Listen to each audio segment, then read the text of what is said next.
Cooker कुठे आहे?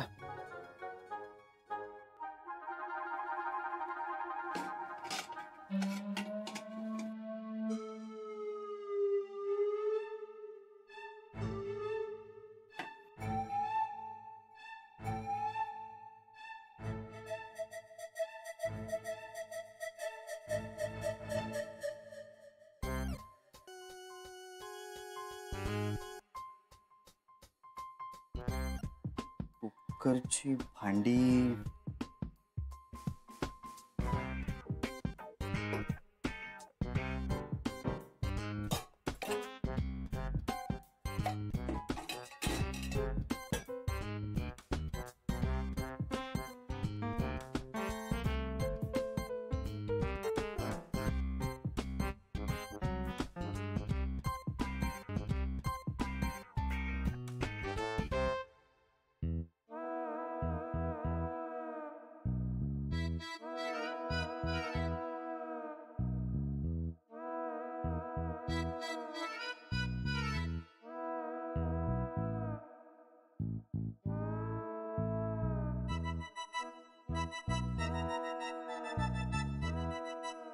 आता डाळ आणि तांदूळही हवेत, पण मोठ्याने बोललो तर मुद्दाम केल्यासारखं वाटेल. काय करू?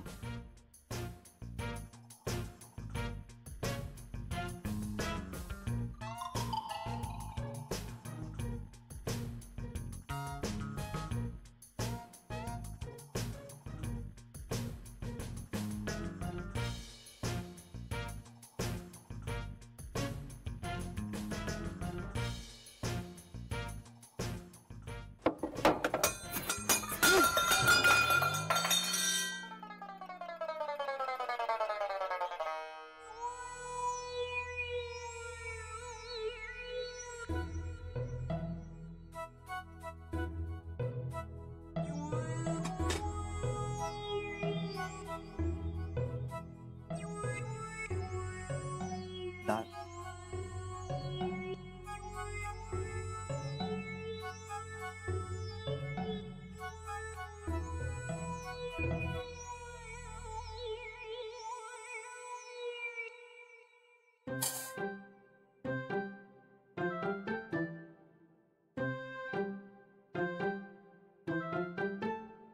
आता हे धुवायचं.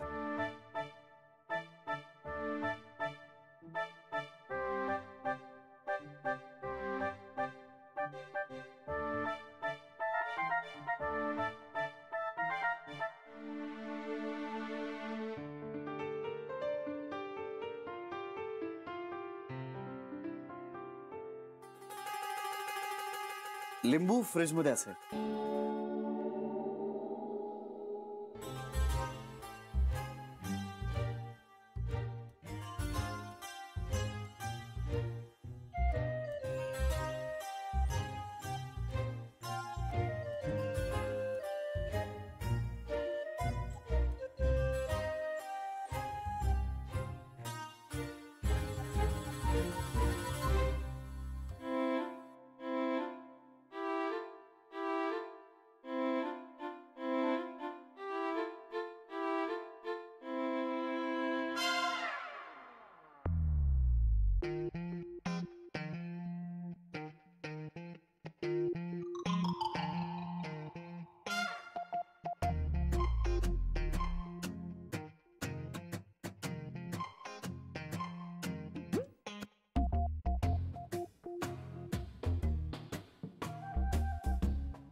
आता थोडंसं तेल, हळद आणि हिंग.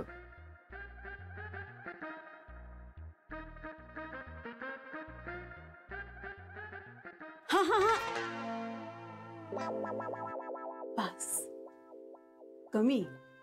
पण मग आता जास्त झालं, मग आता हे वायाच आहे. नाही ठीक आहे. आणि याच्यात थोडस हिंग. हा, कमी चिमूटभर.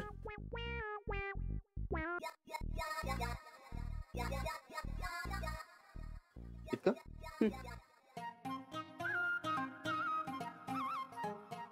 आणि हळद तेवढीच ना? हो.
थँक्यू.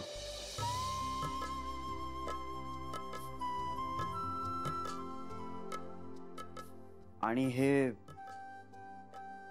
स्वतःला नाही, मी तुला म्हणतो.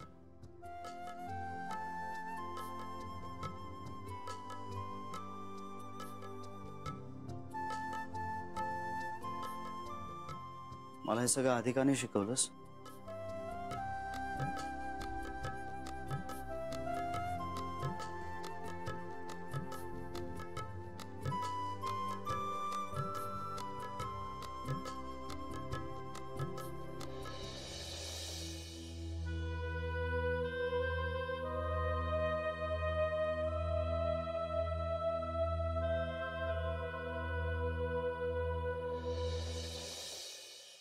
बरे, ती कुठे गेली?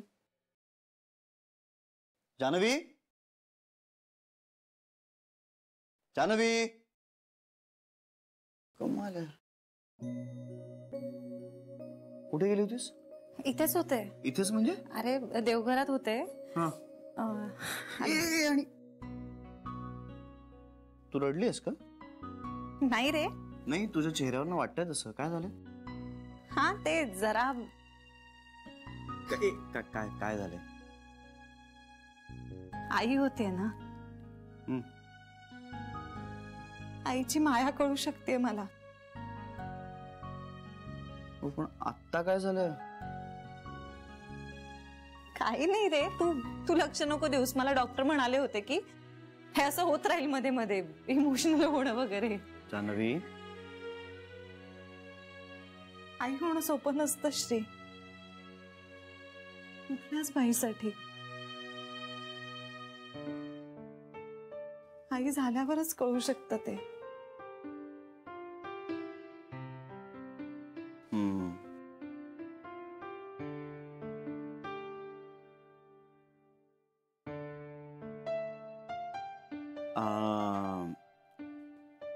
कुकर लावलाय.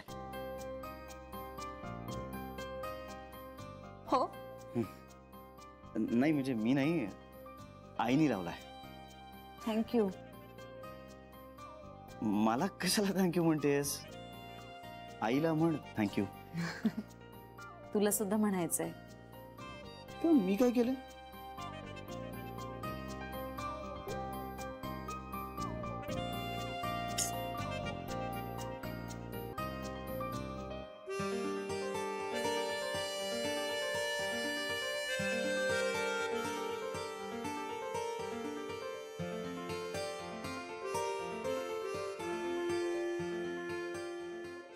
म्हणजे बोलायला लागला का ग? सरे बोलायला लागला असं नाही म्हणता येणार, पण आत्ता बोलला माझ्याशी. बरं झालं बाई.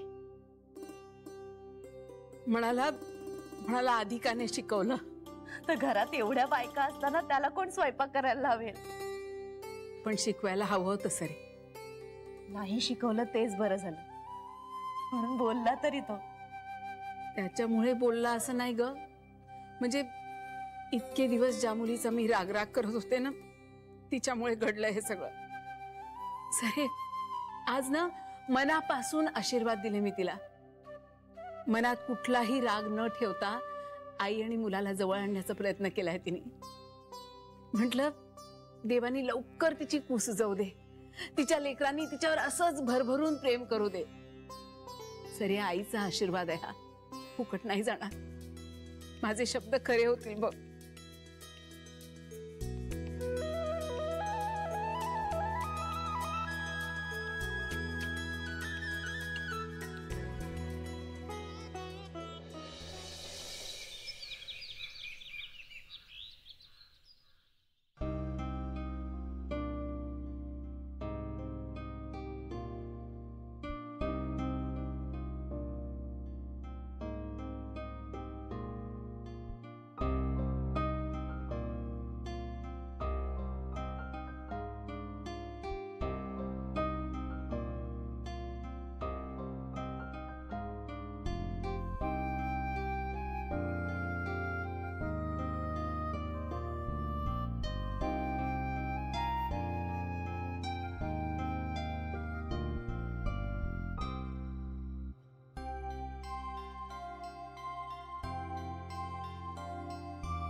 काय झालं?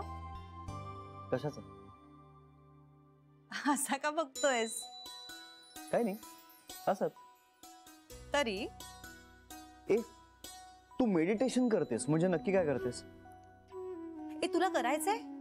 मला करायचं नाहीये, मी आपली एक माहिती म्हणून विचारलं, इन्फॉर्मेशन. मेडिटेशन ही इन्फॉर्मेशन मिळवायची नाही, करण्याची गोष्ट आहे. अगं पण सांग ना, काय कसं करतात? अरे कसं करतात हे मी नाही सांगू शकत, पण हा मेडिटेशन करून काय फरक पडतो ते मी तुला नक्की सांगू शकते. हो, काय फरक पडतो? म्हणजे असं वरवर तरी काही दिसत नाही. अरे वरवर नाहीच पडत, आतून फरक पडतो. म्हणजे योगा आणि मेडिटेशननी मला मेंटल स्ट्रेंथ मिळते, कॉन्सन्ट्रेशन, सगळ्यासाठी फायदा होतो. माझी फ्लेक्सिबिलिटी वाढली आहे. हे जरा पुस्तकी आहे. पण ते खरं आहे श्री. मी योग सेंटर मध्ये गेले नसते ना तर केव्हाच कोलमडून पडले असते. मी योगासनं केली, हा तर माझ्यासाठी ठराविक होती, पण ती केल्यामुळे मी फिजिकली फिट राहिले. आणि मेडिटेशननी मेंटली रिलॅक्स झाले. इतकं शांत वाटलं ना, म्हणजे कधीतरी मी मेडिटेशनला बसले ना की मला बाहेरच नाही यावंसं वाटत. इतकं शांत, फोकस्ड आणि स्थिर वाटतं माहितीये. जेव्हा जेव्हा मला गोष्टी हँडल करता येत नाहीयेत असं वाटायचं ना, तेव्हा तेव्हा मी मेडिटेशनला बसायचे आणि मग सगळं आपोआप ठीक होत आहे असं वाटायचं. आणि समजा नाही झालं तरीही ते सगळं सोसण्याचं बळ मिळायचं मला. मेडिटेशनमुळे ना मी स्वतःशी कनेक्ट झाले. आणि आपण एकदा स्वतःशी कनेक्ट झालो ना की मग आपल्याला जगाशी कनेक्ट होणं खूप सोपं जातं, मार्ग सापडतो. योग सेंटरमुळेच आपणही एकत्र आलो ना श्री. जर आपण एकत्र आलो नसतो तर मग माझं काय झालं असतं याची कल्पनाही नाही करू शकत रे मी. हे पटतंय मला. श्री तुला वाटेल तेव्हा तू शिक. याचे फायदे किती होतात ना याचं शब्दात वर्णन करताच येणार नाही. अरे आपल्या पूर्वजांची पुण्याई आहे ही. श्री, आज अमेरिकेमध्ये आणि युरोपियन कंट्रीजमध्ये योग किती पॉप्युलर झालाय माहितीये? अरे तिकडे मोठी मोठी योग सेंटर्स तयार झाली आहेत. ही विद्या आपल्या मातीतली आहे, मग आपण ते शिकायलाच हवी ना. खरंय तुझं. मी तुला आग्रह नाही करणार, पण तुला जेव्हा वाटेल ना तेव्हा तू नक्की शिक. म्हणजे कधी? जितक्या लवकर शिकशील तेवढे जास्त फायदे होतील. हा, पण तू जेव्हा कधी शिकायला घेशील ना ती वेळ योग्यच असेल. आणि आपलं बाळ तर तुझ्या पोटातच शिकतंय.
मला माहितीये मी तुझ्याकडे जरा जास्तच कचकच करत असते, पण मी तरी आता काय करू सांग?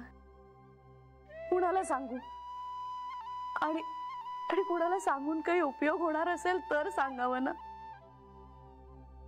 आय एम सॉरी, मी पुन्हा अवांतर गप्पा मारायला लागले. सॉरी. माझं फक्त एवढंच म्हणणं नाही, मागणं आहे माझं तुझ्याकडे. आता श्री ताईशी बोलायला लागलाय ना, मग सगळ्यांशीच बोलू देणार. तुला खरं सांगू, श्री बोलत नाहीये ना तर कसं तरीच वाटतंय रे. ताई म्हणते ते खरंय, जान्हवीच्या बाबतीत आम्ही चुकलो, पण चुका माणसाकडूनच होतात ना रे. जान्हवीच्या बाबतीत माझं काही चुकलं असेल तर मला क्षमा कर. आणि प्लीज श्रीचा माझ्यावरचा रागही जाऊ दे ना. काय ना, श्रीशी न बोलता काही दिवस गेलेत असं आतापर्यंत कधीच झालं नव्हतं. कितीही बिझी असला ना तरी आमच्याशी बोलायला वेळ काढायचा असतो. आणि आता समोर असला तरी नजर टाळतो रे. खूप खूप वाईट वाटतं. खरं सांगू, अर्थशून्य वाटतं रे सगळं. श्रीच माझ्याशी बोलणार नसेल तर जगायचं तरी कशाला असं वाटत राहत. आता ताईला त्याने माफ केलंय, मीही त्याला सॉरी म्हणेन, पण त्याने मलाही माफ करावं अशी बुद्धी दे त्याला. तेव्हा खरं तर इतका चांगला मुलगा दिलास तू आम्हाला, पण आम्हीच त्याची किंमत नाही केली ना. त्याची ना त्याच्या निवडीची. मला माफ कर प्लीज. तू माफ केलंस ना की श्रीही करेल आपोआप.